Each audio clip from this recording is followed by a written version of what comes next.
अवधूत चिंतन श्री गुरुदेव दत्त श्री स्वामी समर्थ एक नवीन व्हिडिओमध्ये सगळ्यांचं खूप खूप मनापासून स्वागत आहे। तर आजच्या व्हिडिओमध्ये आपण बघणार आहोत की घरच्या घरी शुद्ध गाईच्या तुपामध्ये आपण फुलवाती कशा तयार करायच्या आणि त्या फुलवाती कडक कशा राहणार, सुगंधी कशा होणार किंवा जास्त काळासाठी या फुलवाती आपण तयार करू शकतो। म्हणजे एकदा जर बनवल्या तर 5-6 महिने त्या सहज टिकतात आणि एकमेकांना चिटकत पण नाहीत, सेपरेट राहतात आणि कडक राहतात। मेन गोष्ट आणि कडक राहण्यासाठी काय करायचंय तर चला व्हिडिओला सुरुवात करूया। माहिती सांगणार आहे त्याच्यामुळे व्हिडिओ पूर्ण बघा। तर चला, तर वाती तयार करण्यासाठी आपल्याला लागणार आहे वाती। सर्वप्रथम तर ह्या मोठ्याल्या थोड्याशा मोठ्याल्या वाती आहेत, जेणेकरून आपण आरती करायला काही करायला लागलो तर जास्त काळ वात टिकते, त्याच्यामुळे ही थोडीशी मोठी वात आहे। आणि त्याच्यानंतर तूप, शुद्ध गाईचं तूप, त्याच्यानंतर कापूर, भीमसेनी कापूर घेतला, कारण याने काय होतं की मग छान आपण जेव्हा वात लावतो तेव्हा छान म्हणजे कापराचा छान वास येतो। आणि त्याच्यानंतर आपण जे वात करणार आहोत तर ती वात कडक राहावी यासाठी थोडंसं काहीतरी वनस्पती तूप त्याच्यामध्ये टाकायचं आहे। तर इथे तूप घ्यायचं आणि आपल्याला जितक्या वाती भिजवायच्या त्याच्या आकाराने तूप घ्यायचं। तर पूर्ण जो पुडा मी तुम्हाला दाखवला तेवढा काही मला भिजवायचा नाही आहे, मी फक्त त्यातल्या अर्ध्याक्षा घेईल आणि बाकीच्या मग नंतर पण भिजवेल। तर इथे तूप तुमच्या आकाराने तुम्ही घेऊ शकता। तर साधारण मी एक छोटी वाटी घेतलेली आहे, तर ही मला नंतर कमी पडली होती, नंतर परत मी पुन्हा थोडंसं तूप घेऊन परत गरम केलं होतं। तर हे वनस्पती तूप आहे आणि हे थोडंसं कडक असतं आणि जास्त नाही घ्यायचं, हे उग्ग काहीतरी घ्यायचं। तर हे बघा, उग्ग काहीतरी घेतलेलं आहे मी, इतक्या तुपामध्ये फक्त इतकंच घ्यायचं। आणि तुमचं जर थोडंसं जास्त तूप असेल, 2-1 वाट्या किंवा एखादी छोटी वाटेमधून 2-3 वाट्या तुम्ही घेतलं तर त्याच्याप्रमाणे तुम्ही घ्यायचं। तर मी इथे छोटी वाटी घेतली त्यानुसार इतकं टाकलेलं आहे। तर याच्यामध्ये माझ्या जितक्या फुलवाती मी भिजवणार आहे तर तितक्या भिजवायच्या, म्हणजे तुपामध्ये जितक्या भिजवल्या जातील तितक्या भिजवायच्या। आणि बाकीच्या मग नंतर तुम्हाला लागलं तर तुम्ही अजून पण गरम करून घ्यायचं, कारण एकदम तूप गरम करून ठेवलं ना तर आपण त्यात वनस्पती तूप टाकतो, मग नंतर ते आपण यूज नाही होणार कशामध्ये, त्याच्यामुळे जसं लागल तसं। आणि आता मी पहिल्यांदाच बनवते तर जास्त काही मला त्याचा अनुभव पण नव्हता की आपल्याला किती लागन साधारण, त्याच्यामुळे मी अगोदर थोडंसं घेतलं, 1 वाटी, छोटी 1 वाटी तूप भरून घेतलं होतं। पण नंतर मग याच्यामध्ये काय झालं की जो ट्रे होता बर्फाचा तो एक साईडच त्याची इतक्या तुपामध्ये झाली होती। नंतर परत मी गरम केलं तूप, त्याच्यामध्ये बघा भीमसेनी कापूर थोडासा बारीक करू, जेणेकरून तुपाचा अजून म्हणजे छान वास येईल। आणि फुलवाती आपण जेव्हा लावतो तेव्हा पण कापराचा वास येतो त्याच्यामध्ये, त्याच्यामुळं थोडंसं कापूर पण त्याच्यामध्ये टाकायचा। आणि हे म्हणजे थोडंसं गरम होऊ द्यायचं। आणि नंतर मग गरम झालं की पूर्ण तूप वितळलं गेलं की तो गॅस बंद करायचा आणि थंड होऊ द्यायचं थोडंसं।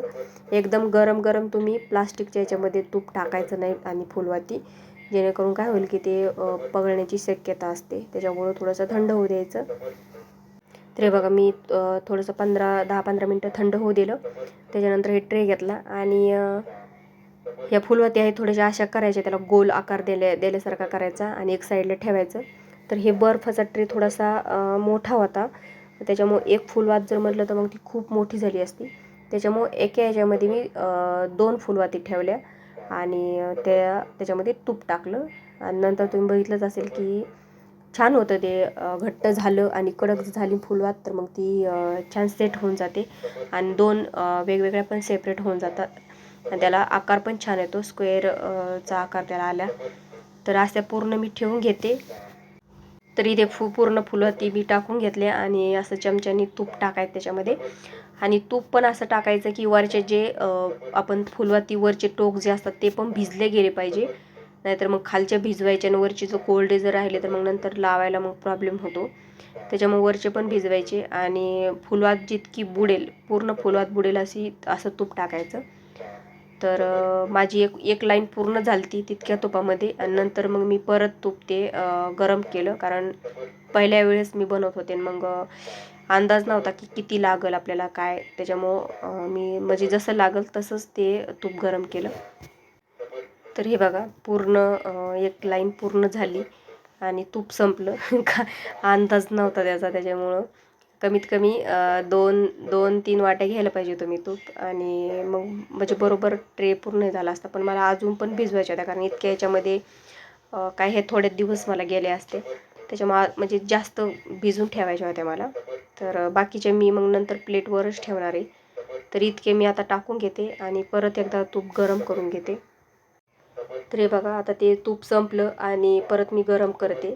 तर परत तितकंच घेतलं मी, 1 वाटी, छोटी 1 वाटीच, कारण जितकं लागतं तितकं. कारण ते पुडा खूप मोठा होता, एवढा काय मला भिजवायचा नव्हता. अर्धा बस होऊन गेला मला, म्हणजे अर्धा खूप दिवस मला जातो तो.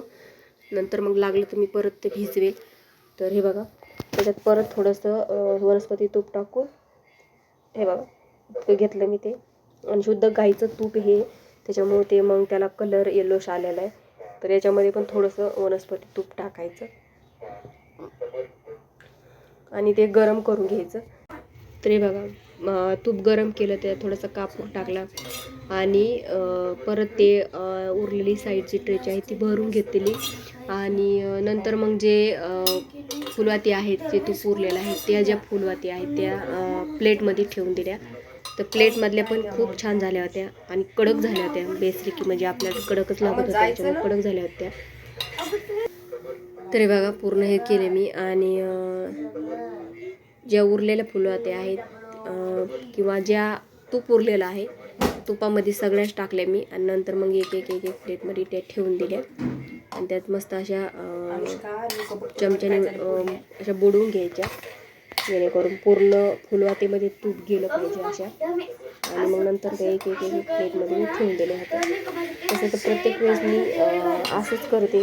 असं तूप एकदम गरम करायचं, त्याच्यात फुलवात टाकायच्या आणि थंड झाले की एखाद्या आपल्या जी फुलवातीची जी भरणी असते किंवा डब्बा असतो त्याच्यात ठेवून द्यायच्या.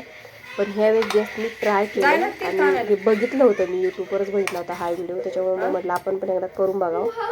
त्याच्यामुळं हे मी केलं कुटाणा. तर इथे बघा, आता हे जे आहे ना ते मी प्लेटमध्ये ठेवते. आणि प्लेट आणि जे ट्रे आहे बर्फाचा तो फ्रीजमध्ये ठेवते. तरी बघा, तर याला कसं आपण एकदम टाकलं आणि त्याच्यामुळे सेफ नाही देता आला. आणि जसं आपण ट्रेमध्ये ठेवते वेळेस त्याला सेफ द्यायला तर गोल असं करून त्याला तसा हे करून दिलं असतं, तर मग ह्या पण मस्त अशा बसल्या असते. तर आपण तसं केलं नव्हतं. आणि आता जर करायला गेलं तर मग ते तूप बाहेर येऊ शकतं त्याचं. त्याच्यामुळे मग आता मी जसे आहेत तसे ठेवून देते. हे बघा, मस्त असे फुलवाती सजून तयार आहेत फ्रीजमध्ये जाण्यासाठी. आणि या फ्रीजमध्ये मी आता ठेवून देते. आणि मग ह्या आता संध्याकाळी जर बनवल्या तर रात्रभर ठेवू शकता आपण. आणि सकाळी जर बनवल्या तर मग सायंकाळच्या वेळेस तुम्ही काढू शकता. फ्रीजरमध्ये ठेवायच्या, खाली नाही ठेवायच्या, जेणेकरून त्या कडक होतात. मग जे वनस्पती तूप टाकलेलं आहे त्याने हे मग कडक होतात. आणि मला असं वाटतं आपण गावरान तुपाच्या जरी अशा बनवल्या ना, त्या पण कडक होतील फ्रीजमध्ये ठेवल्यावर. पण नंतर ते बाहेर काढल्यावर काय होईल की पुन्हा त्या नरम पडतील, त्याची शक्यता आहे. तर बघा, मी दुसऱ्या दिवशी बाहेर काढलेल्यात आणि कशा मस्त सेट झाल्या त्या. आणि त्या बाहेर मी काढल्यावर मग नंतर बघते, तुम्हाला दाखवते मी. तर बघा, मस्त कडक झाले. आणि या डब्यामध्ये मी टाकून देते आता पूर्ण फुलवाती. तर बघा, मस्त फुलवाती असे सेट झालेले आहेत. आणि एका हातात मोबाईल पकडला, एका हातात काढते, त्याच्यामुळे थोडंसं हे होते, पण मस्त निघले आहेत ते बघा. आणि मधातून एक कट मारला की छान स्क्वेअर आकार त्याचा पडतोय. तर अशा ह्या फुलवाती म्हणजे सक्सेसफुल आपण झालेलो आहेत त्याच्यामध्ये, म्हणायला काही हरकत नाही. आणि खूप छान दिसत आहेत पण. आणि लावल्यावर पण खूप छान दिसत आहेत. तुम्हाला मी एक लावून पण दाखवते. तर हे आपण बघू शकता तुम्ही, पातेल्यातल्या ज्या उरलेल्या आहेत त्या प्लेटमध्ये म्हणजे फ्रीजमध्ये ह्या ठेवलेल्या नव्हत्या, तशाच पातेल्यात उरलेल्या त्यात ठेवल्या होत्या मी.